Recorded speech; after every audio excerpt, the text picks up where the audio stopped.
2, 1. Well, hey everybody, welcome back to Relentless Talk Radio. This is episode 58. We are in the third segment. This is the art and fashion segment this week, and I am talking with my dear friend Ann Osgood. Super excited about talking with Ann today. So, first of all, I want to say I have to mention my sponsors for this episode. So we have I want to mention muscularmoviemen.com again. They are amazing. If you're making a move around Phoenix or downtown or across the country, give them a call at muscularmoviemen.com. Or you could be looking for really great event photography or photography in general. Give my friends Jim and Elena Thornton over at Photos by Elena and Jim a buzz at Photos by Elena and Jim. They're my faves. So thanks for letting me get that in there. And I want you to tell everybody who you are and what it is that you do. Oh, hello, everybody. I'm Ann Osgood, and I am a painter, and I do all sorts of painting, and I love each of the different genres that I do. I like abstract painting. I think that's the hardest because there's no road to travel. You just jump on the trail and go. And I love painting plein air outside. I like landscapes. I do painting from live models. I just do it all. And I enjoy every different type that I try. So there we go. And let me tell you, Ann, you're like one of my absolute favorite Phoenix space painters, but one of my favorite painters ever. I just love your work. Thank you. I really do. I mean, there's a lot of painters that are dabblers, and that's okay. Like I like dabblers. Mm-hmm. There's excellent dabbling. I mean, I don't get me wrong, and I don't mean that to be critical in any way towards the dabblers of the world. I think you have to dabble in order to get amazing. But you actually are an amazing painter. Oh, well, thank you. I've done it my whole life. I started when I was just a kid, and I did my college degree in painting, and that's just what I do. So. And you were a school teacher too. You taught art. Mm-hmm, I taught art. I also taught elementary classroom, which we did a lot of art projects, but I did that before I could find an art job. But I love teaching art. So I did that with kids from kindergarten through high school, and I taught college art classes. And I still do critiques at the Arizona Artists Guild, which, people bring in pieces and you give your opinion what they might want to do next. They don't have to take your advice, but that's always fun because you think when you teach, you think and consider what you're saying, and you learn along with the students. So it's always a nice 100%. Balance.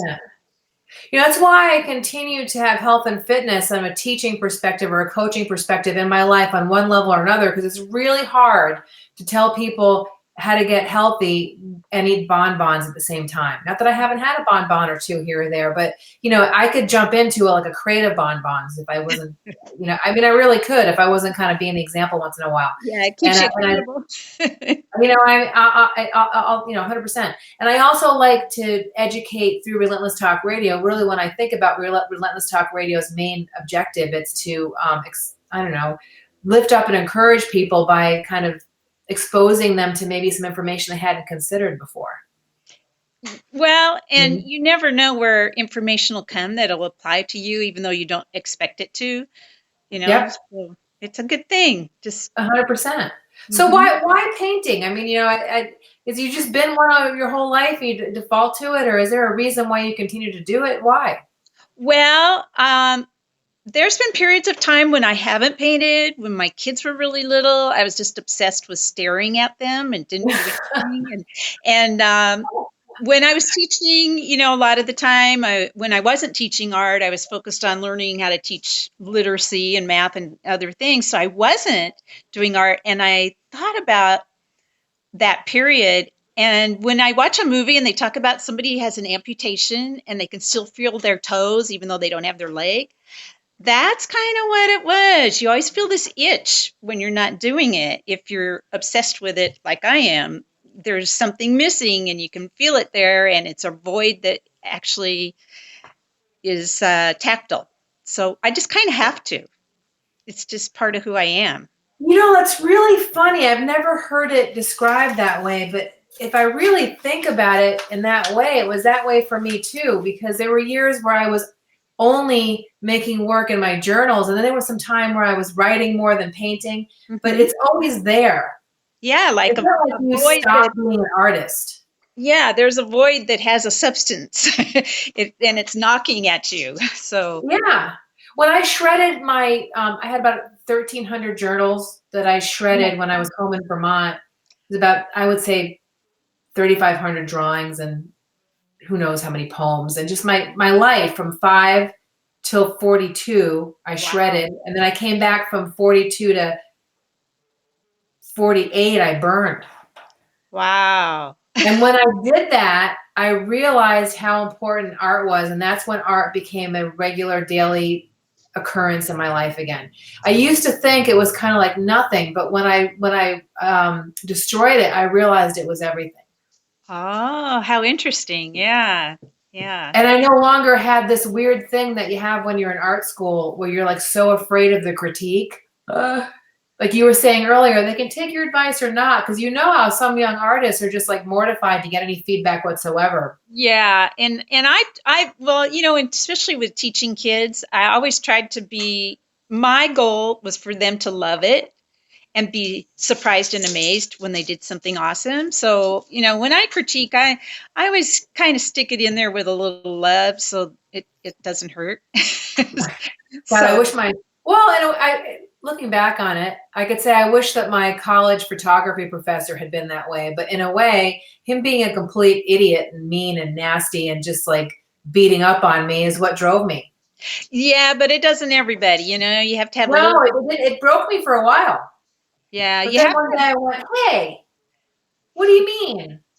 Like yeah, in my head to it him, like 10 years later, like but screw you. it can shut other people down. So you never know, because it does motivate some people to have that rejection or that disagreement, whereas other people it like breaks their psyche. So especially because art is part of your soul coming out and being visible, and it's Uh-huh. really touchy.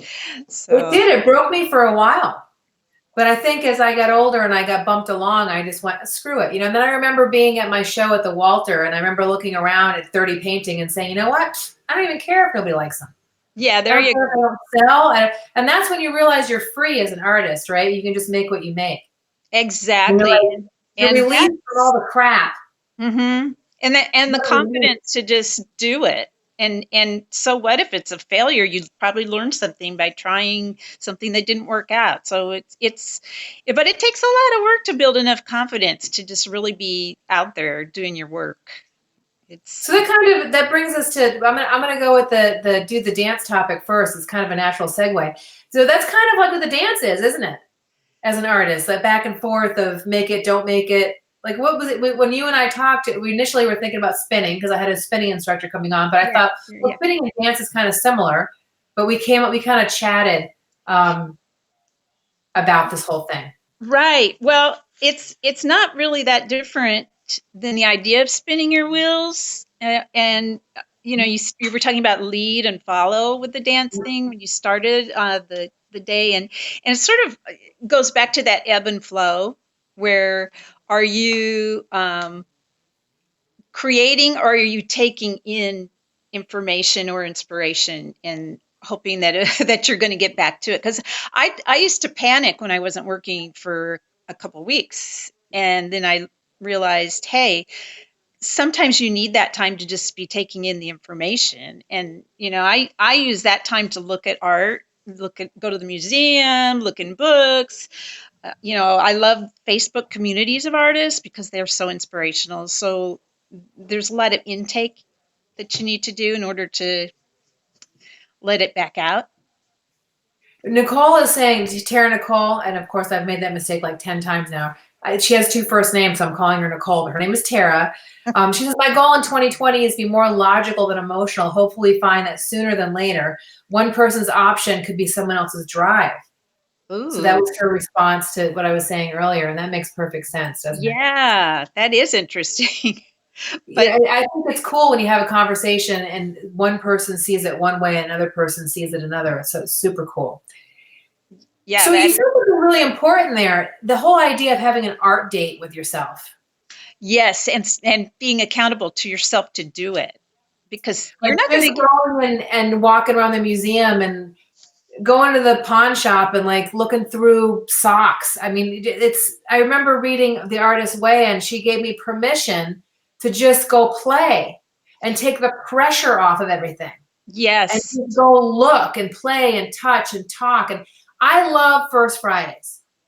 And that's Uh-huh. one of the reasons why on First Tuesdays, I am doing a First Tuesday shout out to all the First Friday artists, because I think it's so important for us to get out and support each other, number one. And we have a great artist community to go out Amazing. and support each other. But it is like an art date for me, because I'll go and look at one of your paintings. I get, you probably have noticed, I get real close and I look and I'm like, You can always tell the artist how close they get. wow, okay. Like, I'm looking, I'm like, okay, can I look behind and see what's happening behind here? And I love seeing how people, the different kinds of panels, some paint on wood, they paint on canvas. I get some of the best ideas from just stalking my fellow artists. And that's what we do, because nothing's really original. We just repurpose stuff. Yeah, we put it in and add the mix of what we've got inside and let it back out. So what you were talking, it's funny because Nicole was talking about, getting up and the male, female, the back and the forth and the following and the leading. And I was thinking about the sitting on the bench, that sometimes you have to get off the bench and accept the invitation to dance. But what you're talking about is actually sitting on the bench and observing.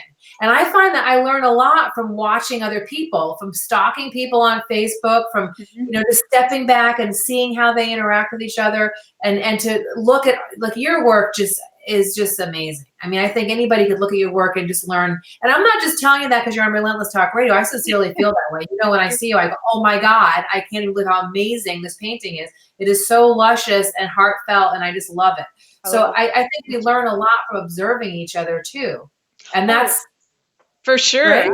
I get inspiration all the time from all this community we live in. There's so many great creative people. It's amazing. And that's one of the reasons I like to do different things, is because there's so many different ways you can go with your art. And some people, they're just throwing some color out there and it's fabulous. And just telling stories. Another person's got a whole narrative in their work. So it's just art is so wonderful.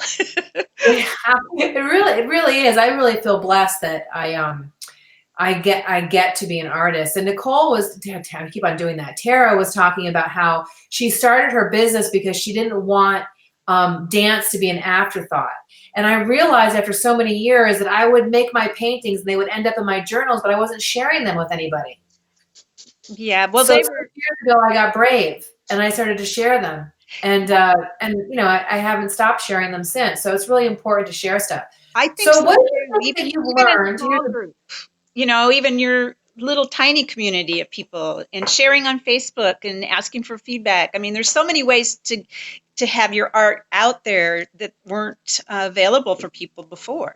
I mean, oh, it's an amazing time. I mean, what I'm doing now, I couldn't have done back, when I first got into art school. So it's really amazing, the options that we have today. So we were talking kind of pre-show about that my whole thing is art is business and business is art. And I really love to encourage artists to talk about the business of art, because I think for some of us, for me anyway, for many years, I lived the cheap art manifesto, and I just didn't want to sell my art. And the word business was a dirty word, and it was really tough for me. And now, kind of on the other side of it, having a business degree, I realize that I'm kind of on a mission, a little bit of a mission to demystify the word business as it relates to art. Because well, although I get it, I want to hard. encourage artists to see themselves as business people too. It's hard because art business was not part of the curriculum when I went to school. And I think they're doing it more now. It seems like people are getting a little more prepared to see the opportunities in art, but so many careers are art-based and creativity-based. And that's, they get a short ride in the schools because they're so focused on yes and no answers and standardized testings. But being creative is, well, a lot of people get paid for that. So it's right. interesting. But as an artist, I think, number one, you have to do the work. You have to have work, a body of work that you can share if somebody wants to see it. You have to do some things like be ready with your business cards, be ready with your website, be ready for when someone asks you, and not say, "Oh, I'm going to get this done later." Be out there, on social media. You have to stay up on it, and putting yourself in a networking position where people can find you. And so I belong to the Arizona Artist Guild. It's a big art league, but through that, I've met lots of other people and run into opportunities. I apply for local shows so I can have my work out, and you can't, unless you're trying, you're not going to get your work out there. So you have to make the effort to apply for shows. There's a lot of exhibits, just even locally, but even nationally, you can start doing things online. So it's a focus that you have to work on. It's not as fun as going in your room and painting, but you just have to do it. So. One of my faves also, as far as a businesswoman in art, Catherine Hugger is saying, "Hi, Ann." She's watching. She I wants to love be. you. We love Ann Hugger, and we love Jason Hugger too. They're also two of my faves. They've been on Relentless Talk Radio. So I love what you said. You actually have to be ready to do business. Right. So that means that if I were selling a vehicle, I would have a website and cards and a telephone number and ways to get a hold of me, and I would actually have a price tag on my vehicle, and I would know how much my vehicle cost to make and how much I needed to sell it for, and I'd know how many vehicles I had to sell in order to pay my expenses. Yes, you So just if you're going to be a working artist, you have to know how much work you need to make in order to make a living and how much of that you need to sell, and be out there, open to selling it, ready to sell it, and actually have a price tag on it. Right. I know that sounds crazy for the people who are out there selling houses and cars and widgets of all different kinds. They think what I just said is like, what are you talking about? But for a lot of artists, they don't do that work because they don't see themselves as business people. They see themselves as creatives, which you are. But if you actually want to make a living just making art, or you want to supplement the other living that you're making with your art, then you need to be prepared to make money as an artist, right? And be willing to expect that maybe somebody would actually pay for what you did. I mean, that's a hurdle in itself for people. When they finally make that first sale, it's kind of a revelation to them. Oh my God. Yeah, I remember selling my first painting and I went, you know what I bought with it? I'll tell you what I bought. My water heater had just broke. Okay. And I replaced my water heater with art money. And I went, wait a minute. Wow. You know what I mean? Like I made a painting, it sold, I bought a water heater with it. And that was a miracle. That was really, It's a flipping miracle. So I think that I want to encourage artists to see themselves as business people and to know that it's okay to make a living at your work, at selling your work. Like if that's what you want to do, if you actually want to make work, sell it, and pay your mortgage, then go do it. Right? I mean, there's someone out there that's going to buy your work, So you and the Huggers actually are two of the a couple and an individual that I see out there a lot doing some really smart things. So one of the things that you do is you actually have a studio at the Artery downtown. Yes. And I see you in tons of shows, but this first Friday, which is coming up here, the Art Link has an art walk. That it goes around downtown. The Artery is actually a stop on the art walk, correct? Well, we don't have the trolley because we're midtown. Okay. We're across from the VA on Indian School, just to the west of 7th Street, an old brick building that's been part of the Art Link scene since the 90s. I haven't been there all that time, but I've been there almost 10 years. And that was a big move to have a studio instead of, so I had a place to show my work. If someone approached me and wanted to see what I did, I had a place to meet them besides the spare bedroom, which I do paint back there too. But this was a step as a professional to have a place where I could show my work to someone who wanted to see what I had available. But we're open first Fridays or by appointment. I'm having actually a closing reception at the Ice House tomorrow night with That's David right. Bigliotti, and I'm also in the Arthena Ladies that paint group that's opening at Shaneland on First Fridays. So I'm in a few places this week, and it's just, First Fridays are fantastic. If you've never been, you must go, because you'll see so many different types of art and so many nice people to talk to out and about. And, that was another thing that I really wanted to, when I had my art opening at the 9, several of the people that I interviewed that inspired my work, because that's what I do. I interview people, and the interview inspires a blog, which inspires a painting. And it's several rather wealthy people in that show. And one of them said, I had no idea that there were galleries in Phoenix. And I went, wow. But then I remembered when I started my Edward Jones office, I had just moved here from Vermont, and I was 2 years in, and I was wondering where the art was. I was in North Scottsdale. I didn't see it anywhere.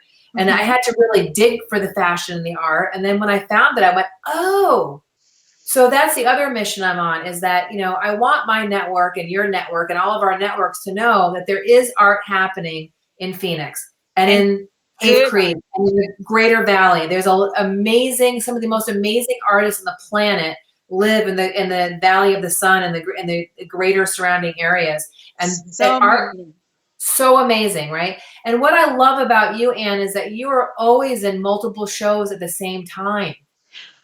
Well, they kind of come and keep you going. I mean, even the summer is busy here. I've had lots of solo shows in the summer, and it's pretty much all year now. I think there's art going on, and there's something going on. And you're also not waiting for the gallery to give you permission to sell your art either. You have a place. I love that. You found a place where you're not waiting for the world to show up at your doorstep. You're not waiting for a director of a gallery to deem you brilliant. You have a gallery, and you're out there every Friday doing the dance, showing up and being available to sell your art. And I love that. Yes. And as a result, you sell like a lot of art, don't you? Well, you do. And suddenly you look and go, well, I guess I need more inventory because I don't have anything like that left. A certain genre that you've been painting, and all of a sudden you realize, hey, that's pretty good. That those are gone. So it's nice, and it's so rewarding when someone likes your work enough to want to have it hanging on their walls so they can look at it every day. And that to me is such a reward beyond the monetary part, is the fact that someone wants it and wants to appreciate and look at it and have it speak to them. The conversation. There's a couple people that will send me, like my collectors, I call them collectors now, as they've bought, that's good English. They've purchased a couple pieces from me. And when they send me the picture of where they put it, it's the place when they walk in the house, and it's the first thing they see. And it literally makes me cry. I know. Their new homes is so special when you get to see where they end up. It's like you're sending off your little bits of you that are going to these other places. So awesome. It's really awesome. And so thank you, anyone who buys art. Thank you so much. You don't know how much you're doing for the people that are making the art when you purchase it. Well, 100%. I mean, you're literally putting a roof over an artist's head and putting food in an artist's belly. I mean, as opposed to going out to Walmart and just buying a print for your office, you professionals out there listening to this, why don't you go down to First Friday Art Walk? And, there's not just expensive work down there. I mean, you can buy expensive work. There's definitely some big price tags, but you always can find an emerging artist that is just starting out, or a smaller piece from an artist that's just maybe decided that it's time to let go of a piece that you can fill your office up with. So if you're watching this and you look around and your office is full of prints that you bought at Walmart or Kohl's, or you had your interior designer order off of some crazy website somewhere, and it has no meaning to you, and it's just taking up space and it matches your couch, you might want to go down to First Friday Art Walk and find some work that works. So Anne, I appreciate your time today. I have your website on the screen. It's AnnOsgood.com. How else can people get a hold of you? Well, you can email me through the website, or you can email me at aosgood@hotmail.com. Also, if you want my phone number, I don't usually give my phone number out on the radio, but you can email me or come to the Artery and see us on First Friday. That's always a good way. Cool. So the show, what time does the opening start at the Artery on First Friday? We're open from 6 to 9 on First Fridays. Cool. And then you've got the Ice House the same weekend. And the Ice House tomorrow downtown. from 6 to 9 for the closing reception. That's a fun show. I've got some big landscapes and big abstracts, along with Michael Vigliotti's abstracts that are always fantastic. He's another one of my faves. We had him on a couple weeks ago. So all of you hotel owners out there, if you're listening, there's some big pieces that would look really super cool in your lobby. Right. Right. All of you big corporate people that have some work in your lobby that is just some no meaning print here in Phoenix, you really should buy one of Ann's pieces and put them on that big wall when people walk into your crazy elevator space. I'm just saying. I mean, call me crazy. Right. And while you're there, you can buy one of Michael's paintings and one of Joe's paintings too. Well, Ann, I really appreciate your time. Well, I sure have enjoyed the invitation. Thank you for the work that you do with ArtLink and with the Guild. I mean, you show up, you're of service, you're the secretary of the Guild, right? Yes. Which is a huge job. I have to take notes instead of drawing on my little paper. So love it. Love it. But I sacrifice very much. I really do appreciate it. And I love seeing you. I'm going to try to make it down to First Friday this week. I got my fingers crossed. It's good to see you, and I look forward to seeing you again soon. Thank you so much. Bye, Michelle. Bye-bye. All right, guys, so I'm going to give one more shout out to our sponsors for episode 58. That's muscularmovingmen.com. If you're moving across Phoenix or across town, definitely check out Muscular Moving Men. And if you're looking for a really fantastic photographer with heart, hire Photos by Elena and Jim at photosbyelenaandjim.com. They're really great for events. And if you're looking for a really fast turnaround on professional photographs, they're fantastic for that too. So thanks a lot, guys. There you go. I got through the 58th episode of Relentless Talk Radio. I hope that you will tune back in again next week. And I'm turning this off here. Tune back in again next week to listen to me talk to two more rock stars about how they are relentless in business and life. So thanks again, everybody. We'll see you next week, 2:30 every Tuesday on Facebook at Relentless Talk Radio. And then getting caught up with my YouTube videos, but you can always catch us at youtube.relentlesstalkradio.com. And this year we'll be going to podcasts. So thanks a lot, everybody. Have a great day. Take care.